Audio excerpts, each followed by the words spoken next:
This is my ultimate guide to balancing school and basketball. And look, I will go deeper than just the plain advice of, don't waste time, bro. My mission is to give you actually helpful tips that will make your student athlete life easier. And of course, I won't waste any of your time in this video. Let's go. Alright, so the first 8 tips will be the school section, and the next 6 tips will be the basketball section, and the final 5 tips will be the general life section. So let's start with school. This first tip legitimately helped me pass all my final exams last year. Use ChatGPT to help you study. Now, whoa, pump the brakes, Speed Racer. I'm not saying to use ChatGPT to cheat. I'm not doing that. You gotta give it a prompt like this when you're studying for an exam. Here's the prompt.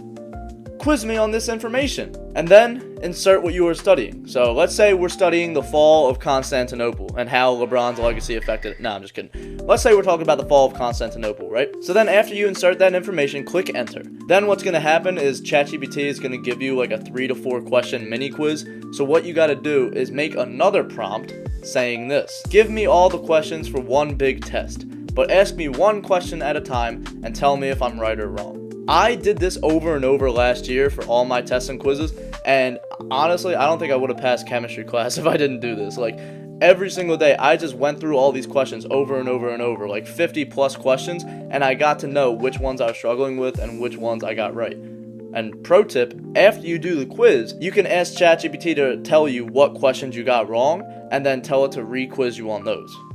Pretty good stuff. So this is the second tip. Take active notes in class. Now, I know what you may be thinking, dude, I'm going to be looking like a cornball.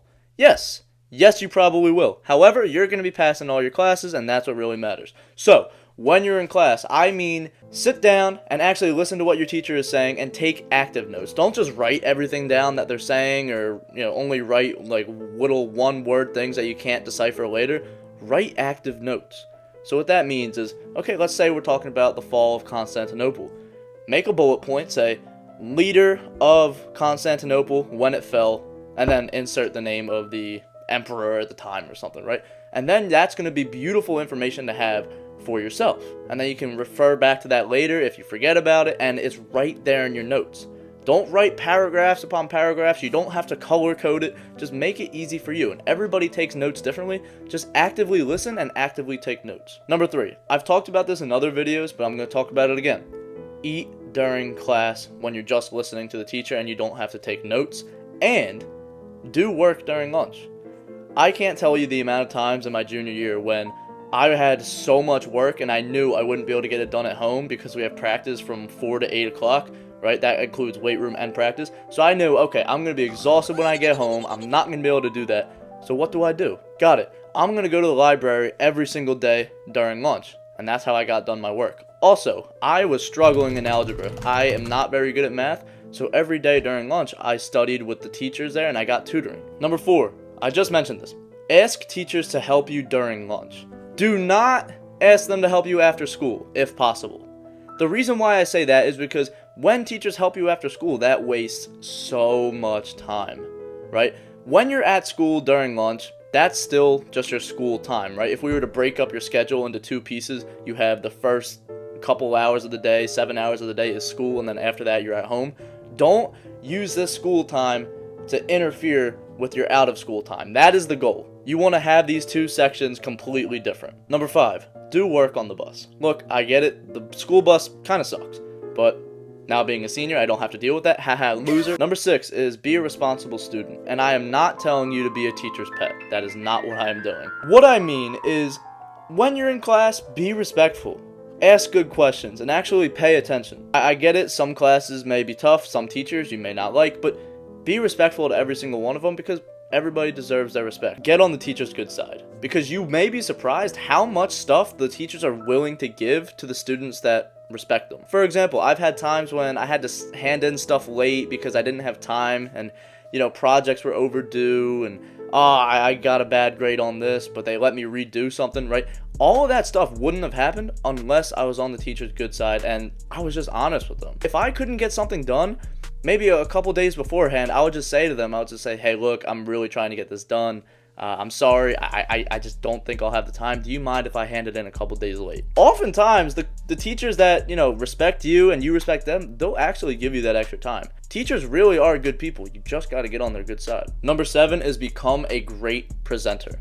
I'm in the business program at my school, so we had to do a lot of presentations, and I became very good at it because, well, first of all, I have a YouTube channel now, and I had to work on that and become a better speaker that way, but I truly believe that helped me out a lot in getting good grades and not stressing so much. As a presenter, if you are not good at presenting the information, your PowerPoint has to be on point to get a good grade.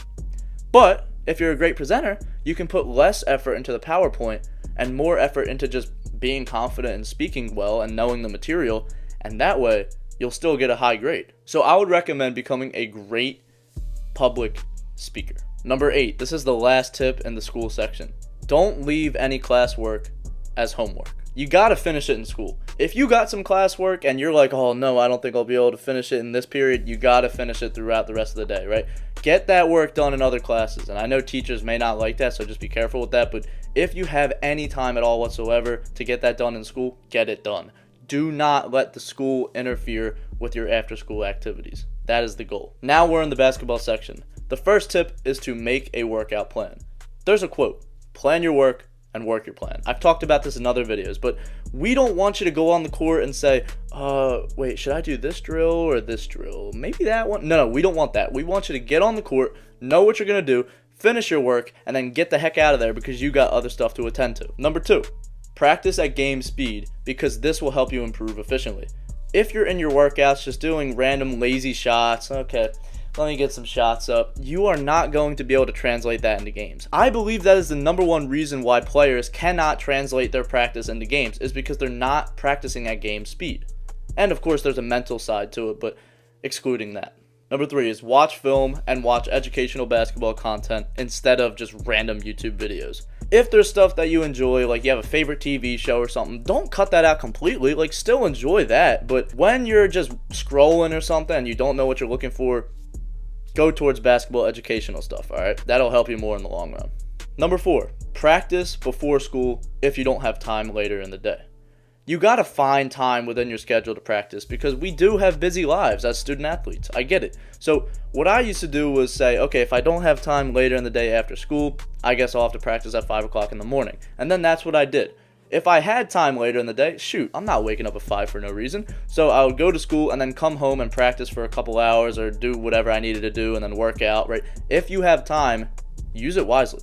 Number 5, this goes with watching film. You got to take notes while watching film. You got to make those film sessions worth your while. So you got to take the notes and mark off all your weaknesses and then mark off all your strengths and drill your weaknesses in your practice. That will also help you in making your workout plan, as I discussed in tip number 1. Number 6, I hear this from a lot of you guys in the comment section asking, is pickup basketball good or should I just focus on normal training alone? Like, pickup basketball is good. Don't always turn down pickup basketball because any game experience is good game experience. Just understand that you will improve more efficiently on your own, but don't always say no to pickup basketball. Now we are just in the general life section. Number 1, finish all your work before making plans. If you are having a friend hangout day, make sure to finish your work before you get there, right? Okay, I'm going to my friend's house at 1:30, so I gotta make sure to complete this essay at 1, and then, right, have a deadline for everything. Don't just say, I'll just leave it up in the air and then stress about it later. No, do it now. Number 2, be stingy with your time. You got things to do. You got places to be, right? Be stingy with your time and don't just say, oh, I'm available whenever. No, you're not available whenever. You got to train. You got to do schoolwork. You got to do things if you're really serious about it. So make a set time when you can do these things. Hey guys, you want to hang out at this time on this day next week or this week, right? Make specific days and times that you want to do these things because that will help you progress faster and you'll be able to do the things that you love and you won't feel guilty about wasting time. Number 3, have fun, bro. Alright, I know I've been really serious about all this, like, oh, you gotta just train. No, have fun too. Life is supposed to be enjoyed, right? Have fun, just don't be stupid. Don't do anything that you'll regret later. Number 4, don't spend time on your phone when you could be using that time on more important things. Like I said earlier, don't leave anything hanging up in the air and you're like, I'll just do it later. No, don't do that. If you're on your phone, right? when you could be training or you could be doing schoolwork. Do the stuff first and then reward yourself by going on your phone. Number 5, get to bed at a good time, right? We don't want to be staying up all hours of the night and, oh man, I wish I could get more sleep because I'm so exhausted and now I can't train, right? We don't want that, alright? Get to bed at a good time, dude. And if you really want to go above and beyond, get some blue light glasses. I got those, and I think they're really helpful. Because as we all know, you know, the studies say, the researchers say, don't go on your phone like 2 hours before bed or something, but come on. Like, we're going on our phones. So put those blue light glasses on so you're not staying up all hours of the night. Make sure to check out this video where I talked about the 10 common basketball mistakes that you are probably making. But as always, keep God first. Good luck, bro.